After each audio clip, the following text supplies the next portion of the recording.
Welcome back to another season and another episode of the Excellence Cartel. Today, Jay and I are joined by our good friend Bill Campbell out of the University of South Florida. As always, he's joined us before to discuss his latest research, and we brought him on to discuss a couple of things today. I'm sure it's going to be a hell of a conversation, but real quick, let's get into how everyone's last 7 days have been. So, Jay, what's been going on in your world? And then I'll go over mine, then we'll say hi to Bill and get this thing going. I guess probably the biggest thing that I will share is, I think some people know I've been battling a health issue. Started a while back where I'd get basically what I found is MCAS. When I would train, I would get itchy and hot. Um, my lymph nodes were swelling in my neck. They just won't go down. We finally figured out that it looks like mycotoxin exposure from an old gym that I belong to. You can see it up in their HVAC, and I'm severely allergic to mold. As a child, we went to the caves, and I had to be rushed to the ER. My lungs filled so bad with fluid. I remember about 15, we went to Niagara Falls, and we had to leave just because every hotel was so moldy near the falls. And so just training there 4 or 5 years with lots of stress, high cortisols right after my divorce. I think it bogged my system down. That bogs your detox down. Your bile gets slow and sludgy, and then you end up with SIBO. So I have Klebsiella and E. coli, and both of those produce a shit ton of histamine. So then when you can't detox because it's blocked from the mycotoxins, it just circulates and gets into the skin. And then when you get hot and it vasodilates, the mast cells kick in. So I think we've got to figure out what's going on now. I'm on a slew of freaking products to kind of push everything, support my EMTHFR and antifungals and binders and all kinds of stuff to try to get this damn thing finally gone. But man, it's been what, 10 months now, and I think we finally have it all figured out. Fingers crossed because it's been rough. And I should be going to the Masters Olympia here in 2 weeks in Japan, and instead I'm down about 20 pounds and still dealing with this shit. So Jeff knows it's been quite a mental strain on me, but I've held everything together pretty well, stayed lean, stayed on my nutrition, controlled the variables I could control, but it's been pretty rough. So I think that's some of the biggest news. So otherwise, business is good. Everything's in a good spot, from otherwise. So Well, I'm going to take a moment to commend you for being your own advocate and keep on digging through to get to where you felt like you needed to go because a lot of people will just stop, and that was like what I was kind of facing with my back stuff is, when they were recommending all yeah, that those 2 level fusions to me. And I was like, I don't know, yeah, so I get it. So my last 7 days have been really good. It's kind of been leaking out that I am been working with the WWE superstar Drew McIntyre. We leave next week to go to SummerSlam. He is in a match against Jelly Roll and Randy Orton. So him and I will be up there in New York shooting content and stuff like that. So it's been a cool little ride, a definitely different experience working with someone like one on one, which I haven't done in a long time. So I get to like yell and cuss at him because he's a high level athlete. And but the coolest thing, man, and this is something that I was explaining to my wife. She's like, "What's the one memory you have so far that's really stood out?" He can do kicks now that he could not do since he was 20 years old because I've restored so much mobility in him in the last 5, 6 weeks. And the other day he did one and he literally pulled it off and fell at the end and he was just laughing. And it just stuck in my mind like, okay, this is good to see like this professional athlete getting back to enjoying. He's 40 years old. He's already got a Hall of Fame career. He's just going for the icing on the cake. So it's been really neat to be a part of. And it's just reconfirmed I'm more gifted in the in-person training and applying training stuff to people like in online programming, like where I shoot videos and send it to people. That's kind of been my wheelhouse, Jay. And I've been digging it. But Bill, what's been up with you, my yeah. man? I know we saw you, Jay and I, the three of us were on a panel back in March in the beautiful, very, very luxurious Springfield, Missouri. Yeah, that's right. Last 7 days. So we just completed, I think it's the largest ever menopause fitness survey study. Okay. And my statistician, her name is Laura Pyatt. She's been analyzing the data, sending it over to me. So I've been going through a lot of that the last 7 days, looking. We asked a lot of open-ended questions. So there's a ton, I mean, probably hundreds of hours of work of just when you do survey research, and I'm not a survey researcher, this is really only my second ever study with survey research, but you have to like categorize it by thematic analyses. So I've been spending all week doing that with some weight loss resistance questions. And then one of the questions I love that we asked is, hey, if you haven't struggled with weight loss resistance as a woman going through menopause, what do you attribute your success to? So we have those open-ended questions as well. So yeah, so that's been dominating my week. Oh, and um I'm sure everybody has purchased your book, Unbreakable, that listens to this. But I bought it, read it, and then I have a tendency to accumulate books, and then my wife says, "Get these out of here." So today was the day that I brought your book to my office. Right. Well, Hmm. thank you. I appreciate it. I hope it gets passed around to someone who needs to hear the or read the story. Yeah. I really appreciate you leaving that review. That meant something too. So thank you. I want to get into that research though. What kind of sparked this research? And then Jay, you can kind of take because I know you know a little bit more about it than I do, apparently. But what kind of brought this to the surface to you to really take on? Because it seems like since Springfield, this has been something that's been very passionate to you. You're very emotional in what you talked about on this topic. So I want you to share that with the audience so they understand why you're tied to this topic and why you're not a bullshit con artist to talk on this topic. Well, to validate that I'm not a bullshit con artist, look at my bank account relative to menopause menopause fitness, and you'll see I should be doing. So the crux, I think there's two things here. There's a professional interest that is driving me, and Okay. there's a personal interest that probably flipped the switch. So let me start with the personal because without the personal, I don't think there would be the professional. The personal was my wife, I don't know how old she is, 50, 52, 53. I'm not good with ages. 50 young. There we go. 50 young, yes. Fit her whole life, lifts weights, has dieted off and on throughout her life to get leaner, and I've always helped her with that. Well, she went through going through perimenopause, let's say late 40s, gained weight, and a lot of people would say, I don't know how much she gained. Let's say she gained 8 pounds. Well, 8 pounds is not a lot of weight to a lot of people.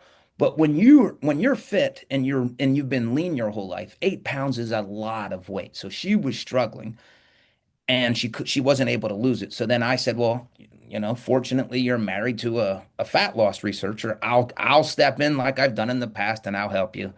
And what really humbled me was it was very difficult for me. Let me just say, I couldn't help her lose the weight.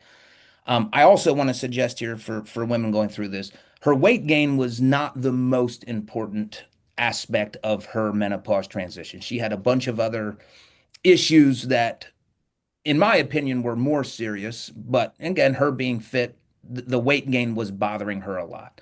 Sure. So on a personal level, okay, if I can't help my wife, that's a problem because I study fat loss and I do research and I've helped a lot of other people lose body fat, just never in this age group really. Mhm. So on the professional side of this, um, a lot of my research is in young, metabolically healthy women, mostly women throughout my career. And it's clockwork. You reduce calories, you increase exercise, they lose body fat. So once I started sharing I don't even think I didn't even share my wife's story initially, but once I started talking about just menopause, hormone changes, weight gain, weight loss resistance, having a hard time losing it, I had an avalanche of communications, direct messages, emails from other women who said, "This is me. Nothing is working." So then I said, okay, this is professionally now, I want to start studying this. Again, spent the last 20 years studying a lot of, physique athletes, just people in fitness trying to get leaner. Mhm. But this is a new challenge, and I mean, it's opened up a whole world of hormone replacement therapy, some certain specific dietary supplementation, Wow. working around injuries, and the sleep issues. So it's given me a new passion for getting up to go to work in the morning to study this. So there's my answer. I have a question real quick, and then Jay, if you want to fire one off. In this research, are the people using GLP-1, twos, or threes in any fashion? And if so, what are the dosing of them that they're talking about? Like, is this even on the radar of this kind of research? I guess is what I'm getting at, since these are so prevalent now out there. Well, so the research we don't I don't I'm not aware of any research in this particular population. I Okay. can tell you what I'm seeing is there is I haven't seen anybody on GLP-3s like the third generation. What is it? Retrotrue. Retatrutide. Yeah, Yes. So not that one yet. And as far as I know, I think that one might only be available via compounding. correct. But first generation semaglutide, tirzepatide, the second generation, I've had a lot of women reach out to me saying nothing else was working, and that has helped. Now, I also have women who say that it hasn't helped, Mhm. but that seems like it's been as effective as anything else. And again, that's just me in the DMs, me in the emails, having and believe me, I do a lot of that over the week because it really informs my research. So yeah, Yeah, I would say absolutely. Um, in the research, again, just looking over, and I'm not done yet, but just looking over our survey responses, the open-ended responses, there were a few women who claimed that that was helpful as well. nice. Okay. Yeah, like I said, Jay was a little ahead of the curve on that a couple years ago when he was seeing that, and I'm glad to know that that's being talked about and being able to, rather than being shunned away and making people feel like they're cheating, actually embrace, but trying to figure out the correct way to utilize these. So I think that's great that that's coming out. Jay, what have you got that you want to ask on with that?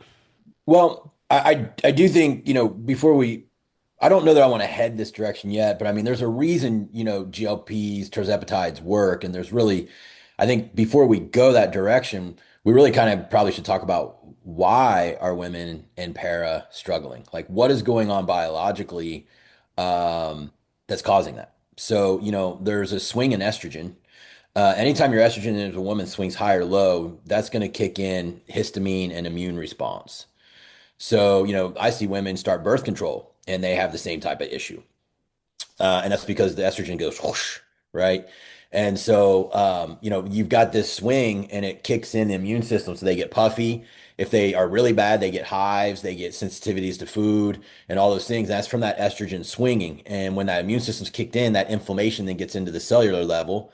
So now your hormone receptors that are on each cell aren't communicating with your thyroid, they aren't communicating with your testosterone. So you'll see women come to me and they'll say, "Hey, I started HRT, my libido didn't get any better, and I don't feel any better. It's not working. It's not working."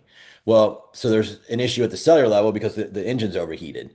Most of them have, had families, husbands, kids, and the stress is high. So, from years of high cortisol pumping, their glucagon is up, and so now you're not releasing insulin right? So when glucagon's up, insulin's inhibited, and so they got this stress adrenal component you got to work on. And so they have sugars that are circulating, and so now they have dysregulated metabolism that also leads to cellular inflammation, and then that insulin resistance is there. And so if you look a lot of them, you track their blood sugars, their postprandial feedings, their blood sugars are staying in the hundreds and tens, 115s. They're getting no ketones on the if you're tracking ketones. And so you can see that their body's not switching over to fat burn. So those are the three really main components. And I think we can kind of maybe talk about that a little bit more, but there's things that are going on because of the hormone shifts that are causing it. Plus just the act of living 45, 50 years and what it's done to their adrenals and their sensitivities. So Bill, with all that being said, how much of that, like with women, are they reporting, I guess, what would be high estrogen symptoms, low estrogen symptoms? I guess we're talking progesterone being low, tank, things like that. What is this starting to reveal to you? I guess my question would be that maybe you didn't see on your radar a couple of years ago that has really opened your eyes out of all this and this that you're seeing from these questionnaires come back. Well, from a just a baseline level, the as Jason said, what we know is estrogen is going down over, some for some women a period of years before they hit postmenopause. So if that's the primary driver of, let's say, if that's the main mechanism for increasing body fat. And by the way, let me also say it's not just that women are gaining body fat during, and oh, I want to make sure I say this. Not every woman is going to have the experience that my wife had. Not every woman is going to have a horrible menopause transition experience. Some Correct. women go through this and they look around and are like, what's everybody yelling about? Like, this is not bad. I So, actually train a few in-person females who are in their 50s who haven't had a blink of it. So I get what you're saying. yes. That's real. And Yep. that's awesome. And Yep. then other women have a horrible experience. They Yep. gain a lot of weight quickly and they can't lose it. And then we have the women in the middle who are, struggle more than what they used to, but not as bad as others. So I think we're focusing on this category of women who are having a very bad experience, and one of them is it's manifesting in terms of pretty sudden weight gain and very a hard time losing this body fat. So one of the things that I'll just say frustrates me is if estrogen's the primary mechanism, the loss of estrogen, if that's what's causing this increase in body fat gain, and a resistance to losing it based on what used to work is no longer working, then it would seem that simply replacing estrogen, and I'm going to say estradiol, it would seem that that should solve the problem. But in the research literature, very hit or miss. Some women lose body fat. And again, I'm not going to rely on the research. I'm also going to open this up to just, again, all of my communications. And remember, I don't really have clients. I'm not coaching these women, at least not formally. I'll say that. So I would think, okay, estrogen's causing this. Let's replace estrogen, estradiol. And if since that was the reason for your weight gain or inability to lose it, that should now solve it. Now, again, that's black or white. One plus one equals two.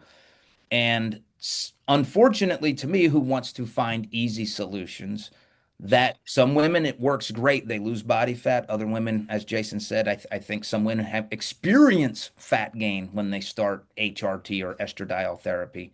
And then other women like, not really hasn't done anything. So you asked what surprised me when I first started this. I thought, okay, this is what I think is going to happen. And then let me also suggest that if in my mind, if I start a woman on estrogen therapy early, like before she's even postmenopausal, so that she never really experiences this shift in estradiol, that should, in theory, smooth this out. Now, we have almost zero research in that area. And that's kind of where my research is going. I want to try to identify women who are on that early end that are willing to get estrogen therapy and then just track them over time. Um, I have this question, and Jay, if you got one, please fire it off. What are you defining weight loss resistance as? Since a lot of people say it's a bullshit term that doesn't exist.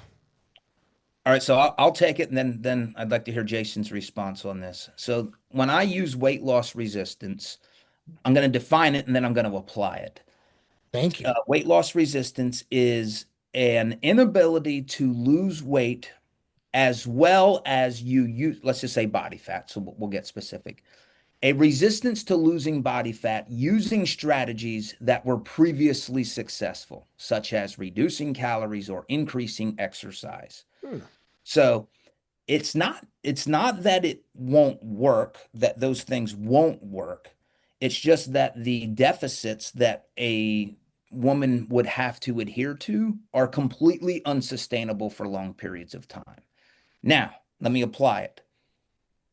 If 100 women claim I can't lose body fat despite these known strategies that we know work, I would suggest that maybe 80 of them probably aren't being truthful.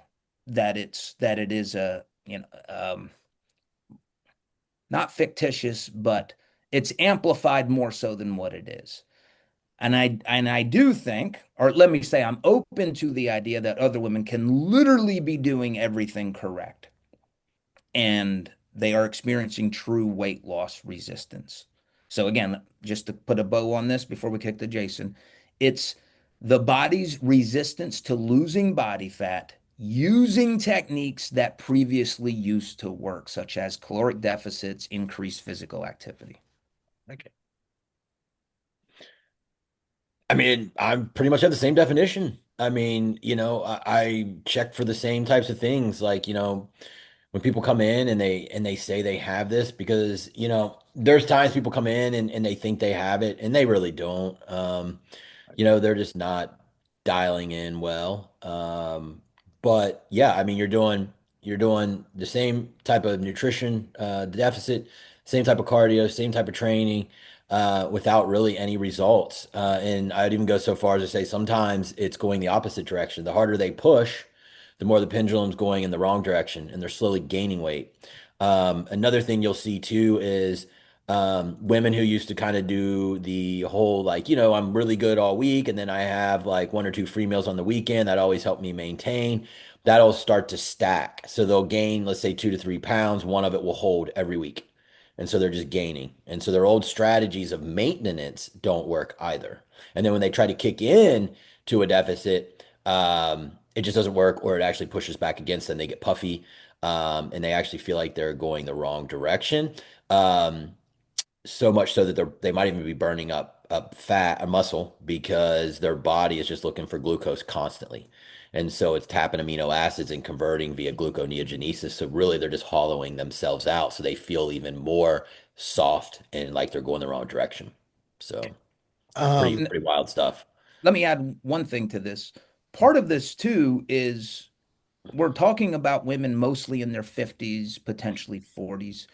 I think there's a propensity to comparing my 50-year-old body to my 25-year-old body. And there's nothing about my 25-year-old body that is similar to this body, like recovery, strength, being able to grind, lack of sleep. So I also would question how much of this is unrealistic expectations to a former self that was 10, 20, 30 years ago that plays into this. I agree. And I think that's actually like a whole conversation in itself for a podcast because I think a lot of people, you get them at 45 and they're very pissed in a month that they're not back to looking like they did at 25. And I'm like, yeah, me too. I get it. I look at my crypto account and I'm pissed I'm not a millionaire yet. And it's been a day. So I wanted to ask on this questionnaire real quick. And then I wanted to kind of get into the topic that's a little touchy, but when you're looking at this question, are you guys questioning like their dietary approaches and then like how many times a week they're working out, cardio, things like that? Like, are you seeing like a lot of boot camps? Are you seeing carnivore? Are you seeing keto?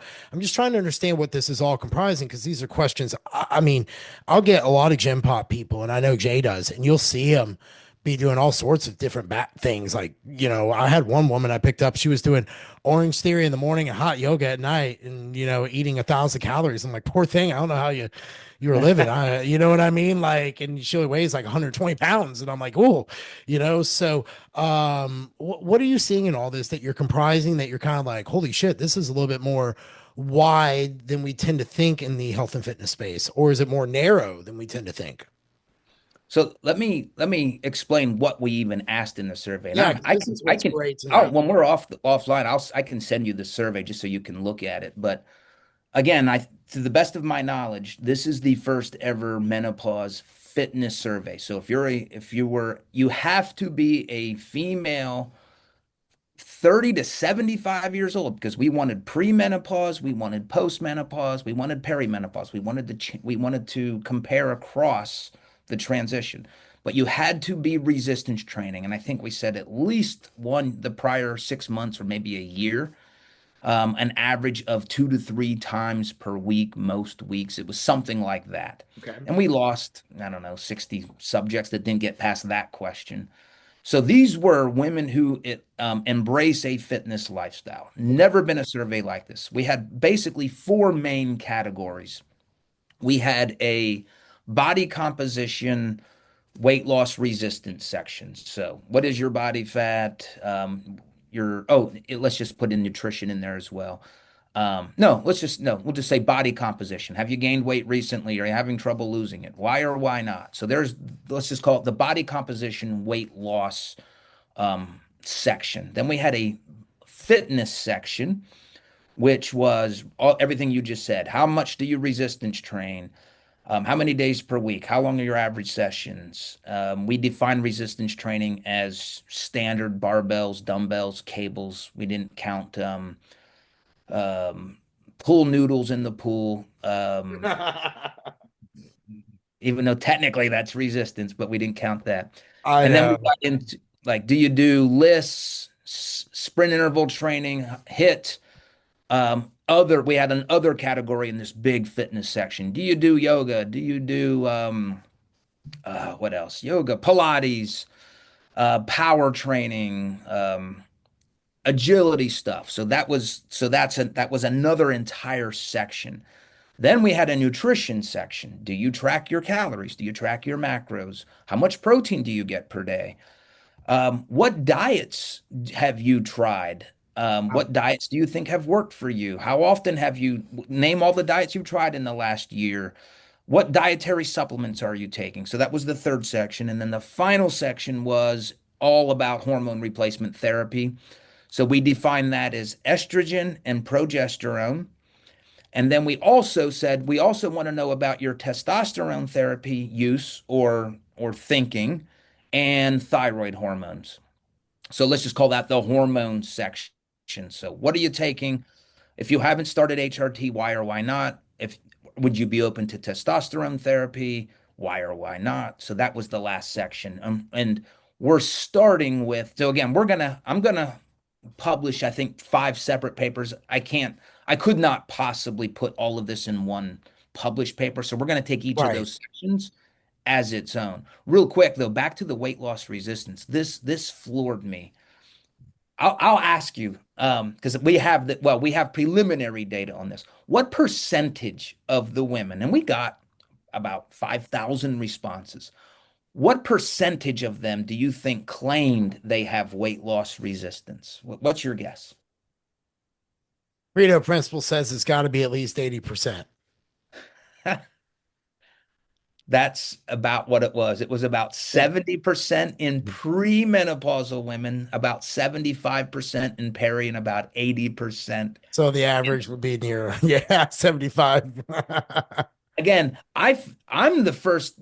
I think Jason would probably attest to this. Like I'm one of the few, what we would say, an evidence-based person acknowledging this. But I'm thinking it's 10%, 15, maybe 15%. So what I learned is it doesn't matter what I think.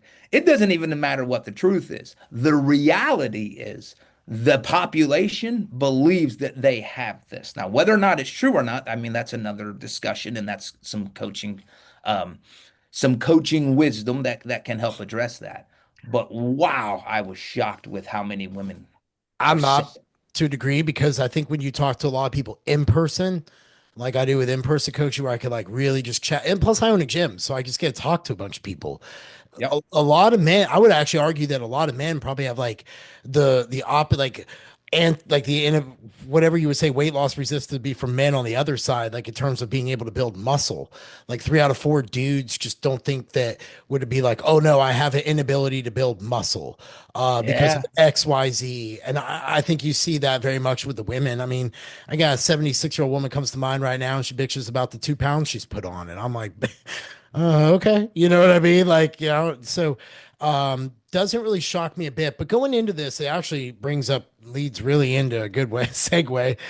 We have the topic of seed oils, okay? And this is something that I think people are pulling the cart before the horse. They're saying just don't eat seed oils, but then it kind of seems like, but you can eat kind of like whatever you want as long as it doesn't have the seed oils. And there seems to be like this, the seed oils has caused my weight gain, not the I ate 3,500 calories when I should be eating 2,600 calories for the last 5 years.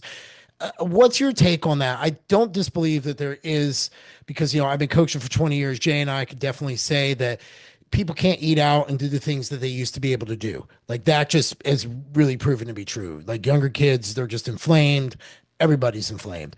But I do think that they're putting too much into this as opposed to not looking at the whole lifestyle. What are your thoughts on that based upon kind of like what you see in your DMs and kind of what people probably ask you about this topic? Yes, I think I'm exactly like you. I think it's probably propped up a lot more than what it needs to be. Um, Here's one thing. Again, understand that I'm in this. When you're a hammer, everything is a nail. So to me, everything is menopause body composition right now. Hmm. I'm reading some really cool stuff on olive oil. So my mind says, hey, all right, if you think seed oils are the problem, all right, I won't even have their, but can we replace that with olive oil? But yeah, I just back to the main question. Uh, Seed oils, I don't go out of my way to get them, but I do not lose sleep over them if I happen to have some in my diet. Yeah, I was just curious because I've seen a lot about that, and I was like, I wonder. And listen, I've read enough books I can freak myself out. I know Jay knows that, but when I generally will talk to people, it's usually like all the terrible lifestyle stuff, and I'm like, well, sure, you move the seed oils, but you also have to figure out how to sleep more than 5 hours a night and get more than 2,700 steps a day. Do you know what I mean? So I was just curious your take. Why had you, Jay? Where would you like to go now? What question would you like to ask that he answered my ambiguous question of the day? Well, I mean, I think we can touch, my mind's still back on, menopause, really, Sure. weight loss resistance. And, you know, we touched on, if I know if I was a female and I'm listening to this podcast and we talked about GLP-1s, but we didn't really give at least a discussion on it. Sure. Um, I do see about 20% of the population don't respond to them, and they come to me and they don't understand why. And my opinion is um, they didn't do enough of the work to get the body in an uninflamed state, and even the GLP-1 can't overcome it. That's my opinion. Because usually I pull it, I lower inflammation, get them on a proper diet, get them movement. If they got detox pathway issues, crank bile, get, B vitamins, all these things going. And then usually when I add it at a much smaller dose than they were using, it works. So, these medicines aren't always going to overcome everything, but it's not the medicine's problem. If you're someone who starts one of these and it doesn't work, that should tell you how messed up you are.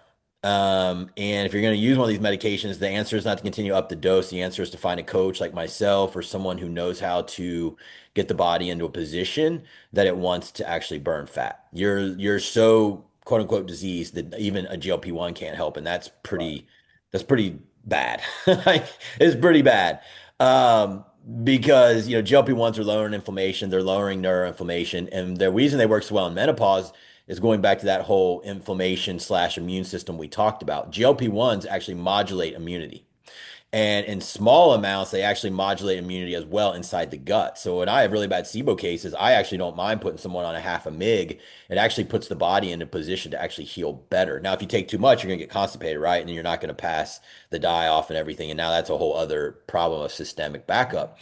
But these drugs shine because they lower inflammation. They re-allow glucagon, I'm sorry, they allow glucagon to be brought down. And now insulin is firing at the proper time. I don't even care about all they lower your hunger and all that shit. I don't even use it for that because I have you well fed. I don't even care. I'm using it for all the beautiful things it does inside your body to help your system be really efficient. So it really boils me when you got these coaches like, oh, you need to be stronger mentally and do your diet and stuff. And it's like, dude, a lot of these people are like, it's just not working. And these meds are way more than just something hurt, to make you not eat. That for me is like lower on the totem pole than everything that it is doing. Um, so, those are just some things that I would point out before we move on about the medications. And, I like the tirzepatide. I really like retatrutide, but it is not out yet. FDA. It didn't get through all the FDA trials. It will, like it's going to. It's going to be out probably 2026.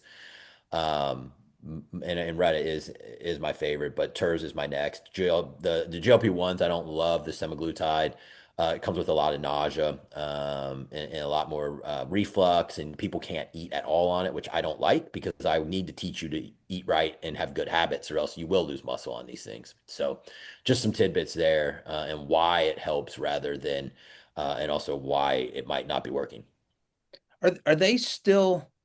I was told that the FDA was going to come down on compounding the GLPs, the ones that are available. Has that Yeah, so yet or what not? they did kind of, but here's the thing. So when let's talk about like just tirzepatide. The lowest medical dose is 2.5 mgs.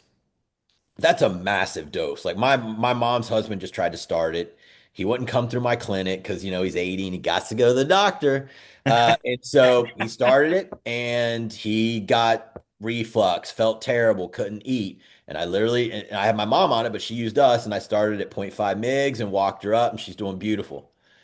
So my point is if you come to us and say, I need a smaller dose, we can do that because we're not giving 2.5 mgs. And you can't get that out in the public because it's those damn pens that are preloaded. And in my Yeah. opinion, that dose is way too high for 90% of the population.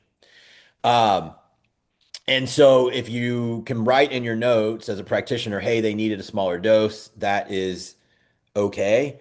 Also, compounding pharmacies have combined it with B6, B12, and things of that nature. And so, if people need energy, because a lot of times it does make you nap more and you're a little more tired at first, these things can be done to get it scripted. So, yes, they did, you are still able to get it through my company and other compounding companies, assuming you need it because you need a lesser dose or something along those lines. So that's kind of where it stands now. I'm gonna say something because where I actually have a couple of gym pop people come to mind who are on that, who went through because they work for various state or federal agencies, their insurance can cover those. It is way too much that they're giving these people. It was I terrible. agree.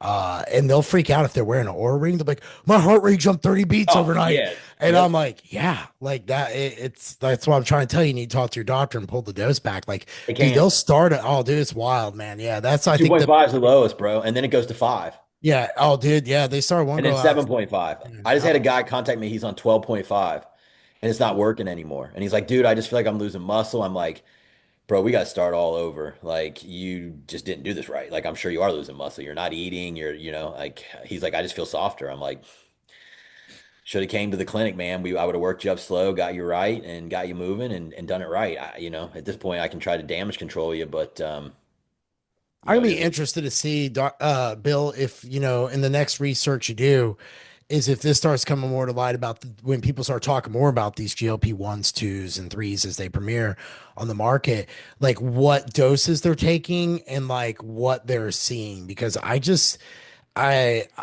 I've seen where my concern is they put them on the doses like that with Jason and they just can't eat. They can't do things like that. And you're already talking about general population people who have a hard time eating protein, who don't really understand what weight training really is meant to be like for a couple times a week. And they'll do these spin hit classes. So I'm actually interested to see how that comes down over road.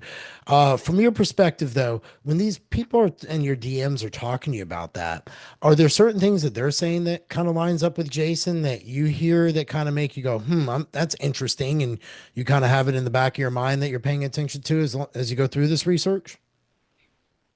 Yeah, well, just that it doesn't work for everyone. I never put a number on it, but if I think Jason, his experience was about 20%. That's probably about right. I'd Pareto say principle, baby. up to 20% where it's, yeah, it's just not working. Mhm. Um, but yeah, so everybody in the fitness space that I know, and I have some people that reach out to me that would, I mean, they're huge followings, little celebrities, and they would never want anybody to know that they're on this for the fear of the clapback that they would get. But they all microdose it or use a non-standard dose. All of the fitness people, and it's more the general pop that goes right to the higher doses. So that's something else I would see. So I'd say the people that are more serious about their fitness aren't taking the higher dosages. That Yeah. makes sense. I think by the next 5 years, we're going to realize what most of those people and what I know. These are highly anti-aging drugs. The lowering of neuroinflammation, the lowering of inflammation, the way it controls glycation, these are going to extend life. 100%. So you would suggest, even for someone, let's say that's not even weight loss, like they don't really have a hard time losing body weight. You would say, hey, there's 100%. oh, I'm awesome. on it. I'll stay on it. Look at what it does to brain inflammation. My dad had Parkinson's and he had dementia. All those types of things start with a metabolic inefficiency. And I tend to start to run high on my A1C, especially if I'm eating even 300 carbs. So for me, I'm going to do that. And now I'm not a pre-diabetic, but yes, I am going to take one for the anti-aging because we know what glycation does. Now, if you want to stay on a ketogenic diet all your life, maybe you don't need it because you're not really having glycation, but I'm not going to eat that way all my life.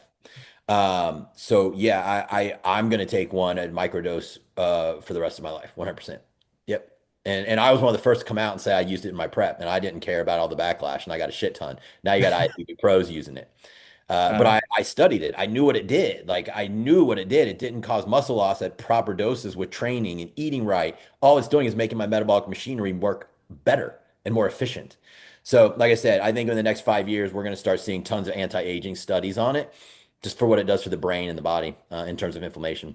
I mean, I use it with a lot of autoimmune condition cases. And as soon as you get that microdose in, man, they get so much better to the point where half of them you can't even find their ANA teeter anymore. And the doctor's like, well, where is it? I don't understand. And then you tell them they're on GLP-1 and they think it's nuts and this and that, and they don't even understand really truly how it works. And that's kind of just where we're at with the whole medicine of it right now. So awesome.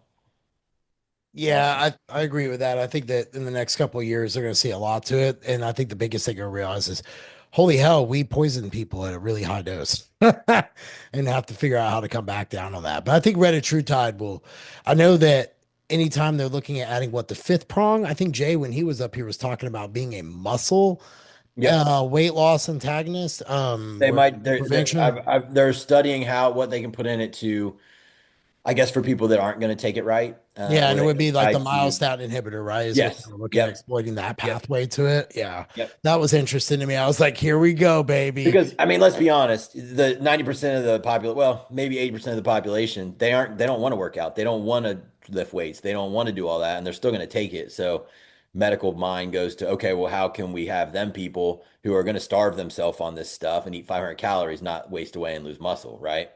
Uh, Us who use a microdose, we still eat our food, and all it's doing is making us super efficient at how we basically store carbs, process carbs, keep inflammation down, etc. So. I agree with that, 100%. that's interesting though, if they're going to try to find like compounds as a myostatin inhibitor. Like I think of fortitropin. Are you familiar with fortitropin? Yep. Yep. Mhm. So that right There was there. also something called follistatin back in the day, but it was super expensive if you got real. So I don't know how they're going to do it. But that's just what I've heard from a few guys in the peptide industry who are well more connected than me, that is trying and being studied right now with some of the smartest minds in the industry. So I guess we'll Awesome. see. Oh, well, hey man, I don't know. I think science is cool.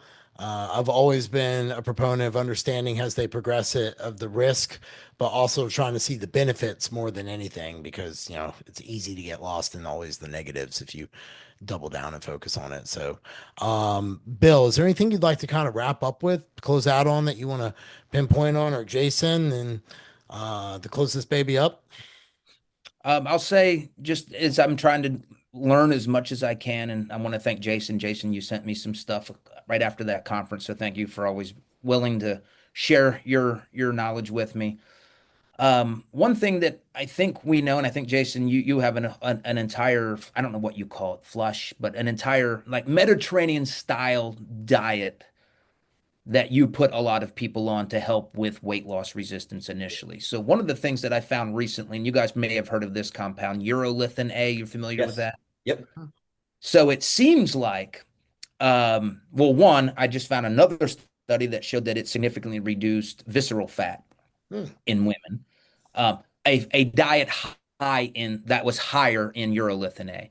But it seems like, Mediterranean diet, think fruits, vegetables, walnuts, whole foods, things that we know are good for us. So now that I'm going down this rabbit trail of urolithin A, it seems like that may be the compound, what I think is probably best described as a postbiotic that is responsible for what we attribute to these healthy whole foods, chokeberries, strawberries, Yep. blueberries, again, walnuts. Raspberries. Yep. Walnuts. Yes, raspberries.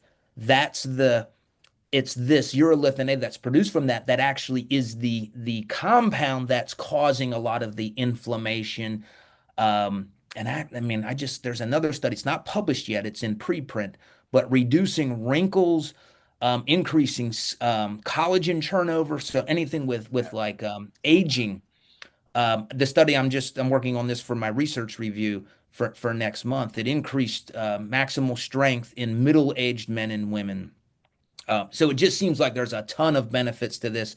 And what I love is just the connection to this whole food. I'm just going to call it a Mediterranean style diet. It's Yep. almost like it's one of the mechanisms that allows us to get those benefits. And one of the things that that does, since Bill brought it up, it pushes mitophagy, and Yes, our that's thought. huge.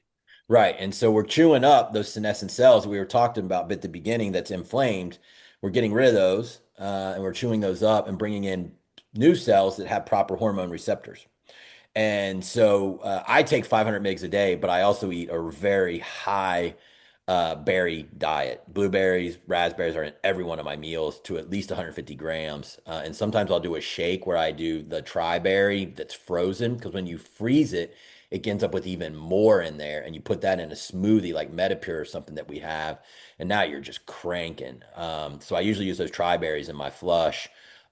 In the flush with people with there's two smoothies a day, plus berries and walnuts are part of it as well, and all that gets that your urolithin A, and or you can supplement with 500 mgs. I do both because I'm a big believer in autophagy and what it can do for you and anti-aging as well. So yep, yep, So I just got some, and I literally just got it a couple of days ago. But I'm going to start taking it. It's the research is really good on it. yep, yep. Yeah, I think that you're going to see it in the next 5 years for sure. I think I shared in my story, Jay saw it, that mitochondrial research is going to be the huge explosion that they're looking at because all this stuff's starting to come back to it. I'm like 100% believe it. And that's where a lot of those GLP-1s and 2s really come into play and different things like that. But Bill, where can most importantly, I wanted to close this, where can everybody sign up to get your newsletter? This thing comes out once a month. It is chock full of great information. You really spend your time to go through the research. Where can people buy this, purchase it? What's the cost? Whore it out a little bit. Thank you All for the right. time. Audience deserves to know. All right. And you will forever be number two on my subscriber list. So thank you for that. I appreciate being memorized and immortalized for that. So you go to, so what is my research review? It's a monthly publication where I summarize two of the latest and best studies that have to do with losing body fat or building muscle. So it's muscle and fat. It's great. If you're a weight loss coach, I would say it's a must read.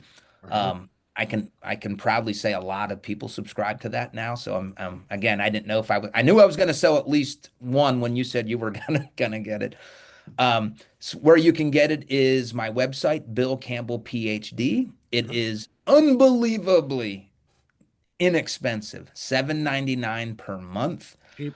Next month, I have an article on urolithin A, and we're going to talk about the fat redistribution that happens during menopause, why women start to have more android or male patterning fat versus when they were younger, they stored more fat in their thighs, glutes, hips as they go through menopause, and we have this hormone shift that fat is redistributed more towards the android or central adiposity region.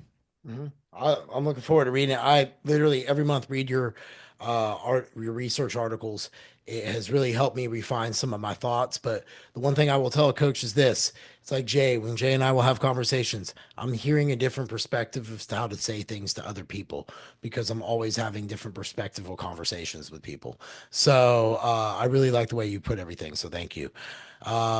But with that being said, I want to bring you back on probably in a couple months when you get done with maybe more of this research, or you kind of before maybe you're ready to dump it, if you don't mind, kind of sneak peeking and cramming on here with us to chat about it. I'd greatly appreciate it. I would love to come back on this. Like I said, I love what I love talking to you guys. I learned. So that's just give me the invitation. Awesome. Well, thanks everyone. Be sure to share the podcast, get a little love out there for Bill. Be sure to subscribe to his newsletter. It is really a wealth of information and will not let you down. See y'all in a few weeks, everyone. Bye. See you guys.